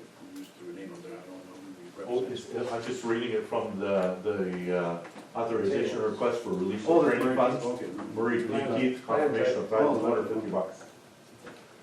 Okay. He wouldn't attend, he would just provide the documents. Sorry? Sorry, through you, Mr. Chair, he wouldn't attend, he would provide detailed, A report. title search and document report, Yeah. which I would append to the, Jim. Perfect. Okay. Now, just before we do that, because of the time required and not being able to come to the September meeting on the KGS, do we want to secure them for the October one? Yeah, that way, it should be done by now. Just in order to lock them down, because they are the hardest one to get.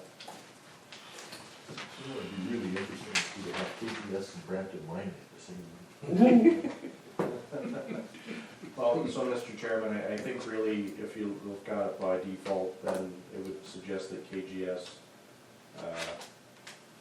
Brampton Mining and Sugar Rivers Alliance would be the remaining stakeholders. Yep. Presentation on it. I'm with you.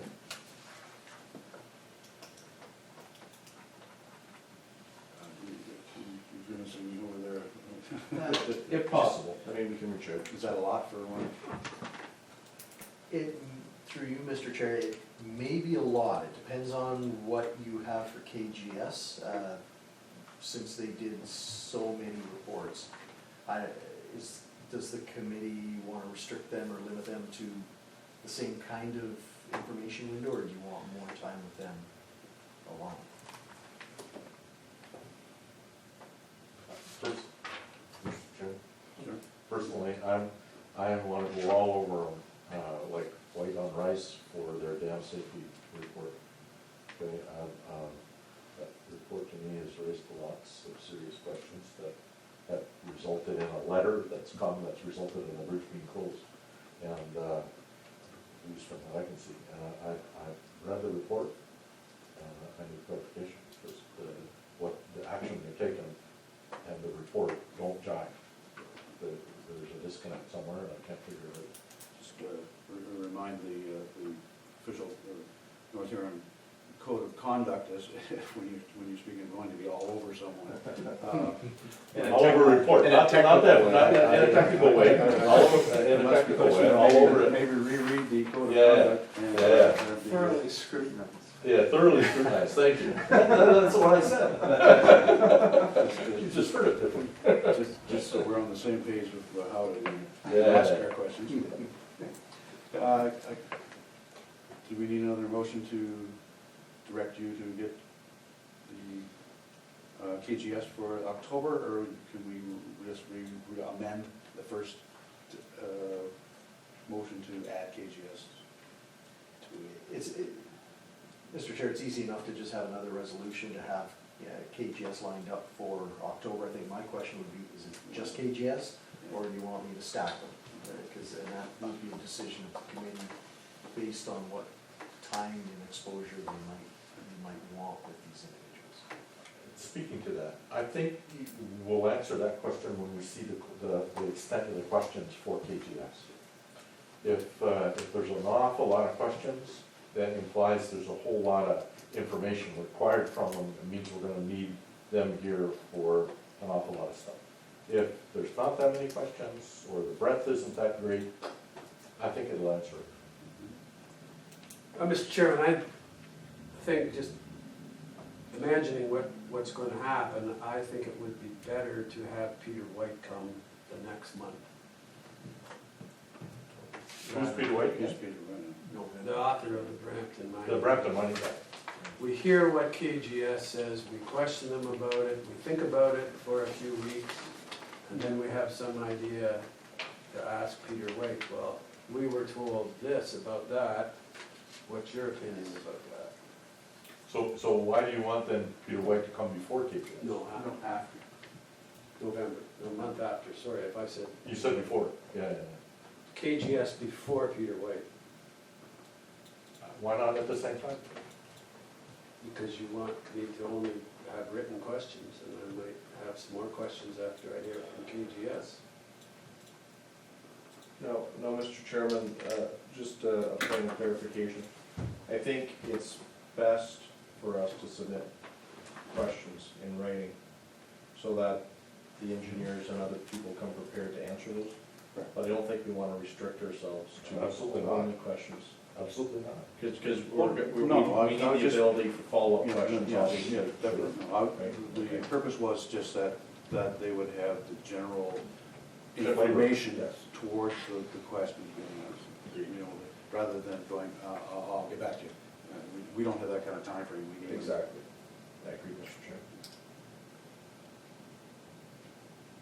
Now, we have, we can schedule other people at the next, in the September meeting, whenever we wanted. The only one I was concerned about was the KGS, just because of their, because if we were doing that, we would have to pick the date in October that we Yeah, would want. no, Mr. Chairman, an idea, and you've talked to Mr. White more than we have. If he's agreeable, I think it would be best for Mr. White to be here in October when KGS is here. So Because he may be agreeable to coming back again in November if we don't have time to fully question him, right? So if he's agreeable to that, that may actually be the best of both worlds. Just sit and listen to what KGS has to say, do we? Well, with the idea that we will put him on the agenda for October's meeting, but if he's agreeable with the pre-understanding of it, that we may bump into November's meeting if we don't have time to, depending on how long it Else takes. we could sort of mandate to pit one engineering firm against. Well, the no, other. that's not, it's Better just a than- matter that KGS is charging us to come, and Mr. White has volunteered his time, which is generous to do so. So obviously, from the agenda perspective, we listen to KGS first, and then get to Mr. White if we have time, but I don't wanna wrinkle feathers. It'd be good if he had the understanding that he may get bumped to the next meeting. Mr. Chairman, the report that Mr. White put together is 35 years old, is it Mhm. not? Yep. Are we expecting him to be able to answer questions extrapolating from that report where he thinks it is today? But I mean, I think you're comparing apples and oranges, right? There's a 35-year gap between those two reports. I think, Mr. Chair, I think Mr. White's expertise was really based on, from my memory serves, drawing different conclusions from the analysis that was done to support the KGS. So, for example, KGS's interpretation of the core samples was, well, these core samples are falling apart, so therefore that indicates the dam is structurally failing. I think Mr. White's perspective, for example, was, you know, if you had done core samples 5 years after it was installed, you might have seen this. It was a result of the way construction was done at the time, and it doesn't represent a deterioration of the dam. So I think that's the different perspectives that we want to bring in. So I think it's not really an extrapolation of 35 years ago, it's really a different perspective on the coring that was done within the last few years. So, Mr. Chairman, are we asking him to interpret KGS's report then? I don't think it would be interpretation of the report, but the results of the coring, and there was visual evidence and stuff of the coring in the report, right? So I think what we would ask him to do is look at the evidence that we have. So we're not experts on coring and repairs, Mr. White is. I think what we'd ask him to do is review the KGS report and provide his perspective on it. As long as he's willing to put his name down on documents that he's responsible for it. But it's. Either that or it's just hearsay. But we're gathering information, right? But from legal companies that have better understanding. We're asking for their legal opinion the day they're here. As long as I said this, as long as he has a leg to stand on as far as legality is. Well, us making it would be his opinion as a professional engineer, right? Without any current data other than the KGS data, just to correct Mitch, in his 1980, whatever it was, report, he was commenting on Atkinson Davies core samples from 1984. Not the course Yeah. samples. Right. But I might point out that they are similar. Exactly, there's not. The core samples in 1984 and the core samples in 2018 were virtually the same. In other words, No, I'm. oh, this is terrible, it's gonna fall down. No, all I was getting at is his opinion is just opinion based, Yeah. it's not, Not based on current studies, you know, it's not investigation. an engineering firm as Whose opinion? White's? his own hands. No, he was saying the repair methodology is viable for that construction type because it's been done elsewhere, in Europe and in North America. You can, how that bridge was constructed is typical for the time, and the repairs have followed this format. That's what he said in his report, to summarize it. And neither BM Ross nor KGS address that, either one of them. I don't think having him here, he's gonna nitpick with KGS, I don't think that's our intent. No, but I'm saying he's no longer employed by Brampton Mining. Yeah, I understand, but his technical, I realize that, but he's not backed by a company. I don't, yeah. Like if it was a lawyer, you want one that's still being a lawyer today, you know, if you're gonna make a. Oh, yes, make a- he's still a He's practicing still- professional engineer. He's still a PE, so, Works for himself, And another company. yeah. but I mean, who is he representing, speaking to us? Himself, BM Ross, or? So I'm not a professional engineer, but my understanding is ultimately a professional engineer also always represents himself in his own expert opinion, not, and that's really the root of when you put your stamp on something, it's your opinion and your expertise that you're putting on. What I'm getting at from layman's terms is if you'd want some backing, if we're gonna make a decision based on his report, and it sways our council, or our committee here, it better be legally binding for us to make that decision. But the only legally binding document you're gonna get is a report that you paid for. Yeah, we're not at that point, Mr. Chairman, sorry. Mr. Chairman, I would expect to get out of what these guys are discussing, some guidance that there's an opportunity to look at another path, and that we would need to do more engineering study to pursue what he would say, he won't stand behind what he's saying in a meeting like that, unless it's in a written report that he's made to do. Well, that's, what we're basically getting at, so it's an opinion-based Yes, sir. Mr. Chair, I'm just looking at an email from Mr. White, and he's saying at the moment, I'm scheduled to be away from November 4th to the 15th, but otherwise can be, or expect to be reasonably available during the fall months to meet with the committee and council. So outside of that window of 4th to the 15th of November, he'll be available. So we'll be able to come in October.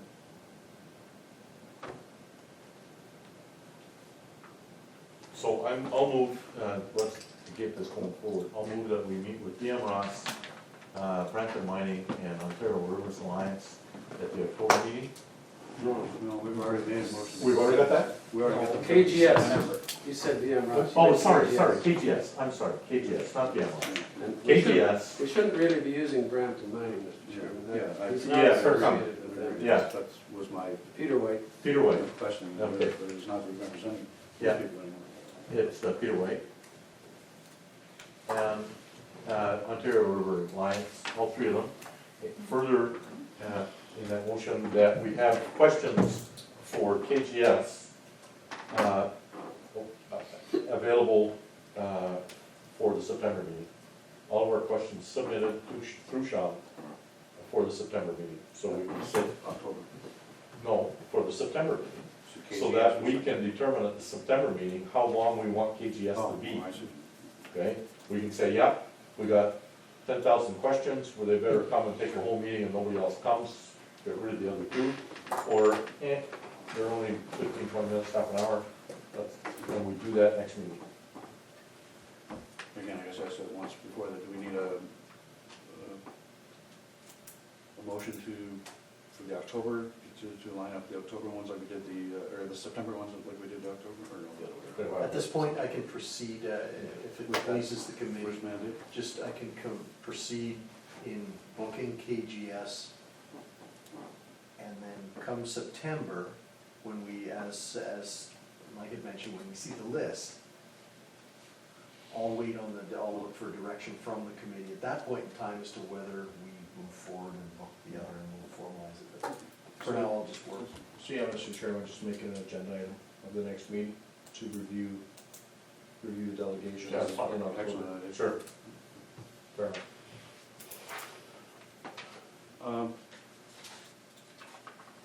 Going on my own question to the committee here, on the delegations, I know we have other groups in town that would like to speak to our committee here. Is anyone here aware of whether they would come forward? Yes. Just as a scheduling thing, when they might. Whenever they're invited, I guess. They don't have to travel and they're not being paid. Well, it's at their discretion, so they don't have to be invited, they can just say they want to come. I mean, it's not, we're not putting out, it's not an So it wouldn't invitation. be till November at the earliest. I'm just curious as to when. Yeah, the citizens So we can committee, keep that part of the meeting a little more, that we're not pressed with listeners or engineers and such. Just so we don't have, super long meetings, conference with these committees. Just ask them when they would like to come, and we could schedule them in between all these, filling them up with engineers and like October and September, our meetings will be filled with listening to people. Yes. So, so November would be the earliest, right? Yeah. And if I can see if they're available to come to.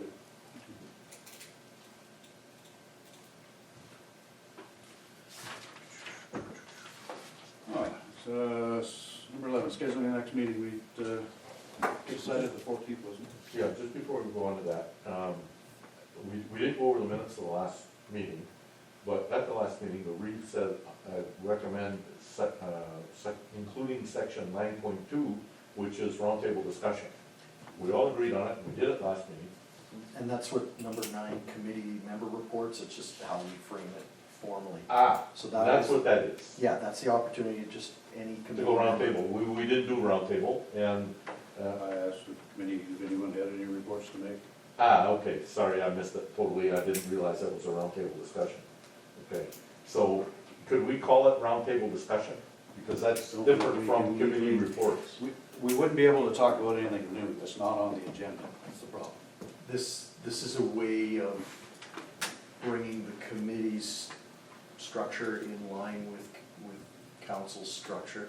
So it's the same animal with this, it's a roundtable discussion in a sense, but it's, Well, We're only, Got a different meeting. Mr. Chairman, then, I think perhaps for future meetings, instead of throwing it open, you could actually ask each member if they've got anything to present as a report. That way I kinda did that when I asked, him, and he said he had some, and I said anyone else, and no one. Right, but Sorry, it went right over my head. I was waiting for roundtable discussion. Didn't understand why it was So, not. see, it just can't be an open discussion because the public has to know what they're talking about. We can't get ahead of our, So to keep it in line with the standards of council, perhaps the next meeting we can be more direct and ask, Rob if he has anything to present, and Andy, do you have anything to present, and say, you know what I mean? Cool. I'd suggest starting from that. That might solve the whole problem. sorry, I apologize, I thought I did. You may well have. I made a mistake and missed it. You were all worn down by the time you got there. Didn't recognize what was happening. It'll wake Sorry. you up, it'll wake you up. Yeah, no kidding. And just to go back to the point at where we deferred the minutes of the last meeting, is there anything in the deferral that we really ought to be talking about tonight? I mean, if it's just, editorial stuff, I'm not It interested. was mostly punctuation Yeah, and. mostly. and- If it's all editorial, I don't care. But if it's anything with substance that is gonna affect what's going on, then I think we ought to talk about it tonight. So I assume, Mr. Chairman, that after the changes, they'll be sent out again, and we'll be reviewing. Yeah, but this is already a slow process. I'd like to, yes, I also would, if There's it's nothing just, substantial, Mr. Chairman. if it's just phonetically Thank you. challenging, I think we can pass them as they are. If they're not, if they're indistinguishable in their meaning, I could say that we would rework them, but just for the expedience of our once a month only, we would never get I mean, it's gonna happen again Exactly. next minutes, it's gonna happen the minutes after that. If it's going to change the word, change the act of our being, I would say bring it forward, but if it's just. Editorial, I don't care. Yeah, just for expedience, but. Now, if there's nothing in this particular minutes that's other than editorial, we could pass them at this meeting and have them corrected. But I don't know if, would that have been presented? Well, one of the biggest things I can do right now, it says here under 8.2, item 1, Wright mentioned that the use of the main bridge is used as a pathway into town from the people on the other side of the bridge, followed by discussion surrounding the reasoning behind the closure of the dam. My rewording is Wright mentioned that the bridge was used as a pathway into town by the people on the other side of the bridge, which is in quotes, followed by discussion surrounding the reasoning behind the closure of the bridge, not the dam. Mr. Wright, does that change your meaning of what you meant? It does not. When I said But I that? will point out that it's always people on the other side of the bridge that want to go to the other side of the bridge. It doesn't matter which side of the bridge you live on. And then quoting the Reeve reiterated that a former OMAFRA representative stated if we take the dam out, the township of North Huron could be responsible for everything downstream if associated with removal. I didn't understand what that meant, if associated with, everything downstream if associated with removal. Well, that's just- Flooding was associated with. That's just a person's comment. I don't know whether you can't change a person's comment. You would have to have time to reiterate. I think the word everything needs to be changed to damage, or consequences, or consequential action, something like that. Did he, I'm going at, did he say that? He, You meant it. the but I'm sense not of what gonna he change- I'm not gonna said change your was, words just I because can't want remember to. his exact words. The sense was, if there's an issue downstream that results from us taking the bridge out, then we're liable. That's what the sense was. Yeah, but- How we capture it, I mean, as a quote, you have to take a quote as a quote. Well, it's not in quotes. it's not in quotes. It's not. So you just have to capture the sense of what he's trying to say. Those And are, and in any event, it those are doesn't, the only two substantial things in my opinion. They- They're I'll go semi-substantial. against, I'll put it to the floor. I'll motion to accept as corrected by Andy. perfect. And second by Sure. Mike, all in favor? All right. Good. So then we have accepted the, we'll sign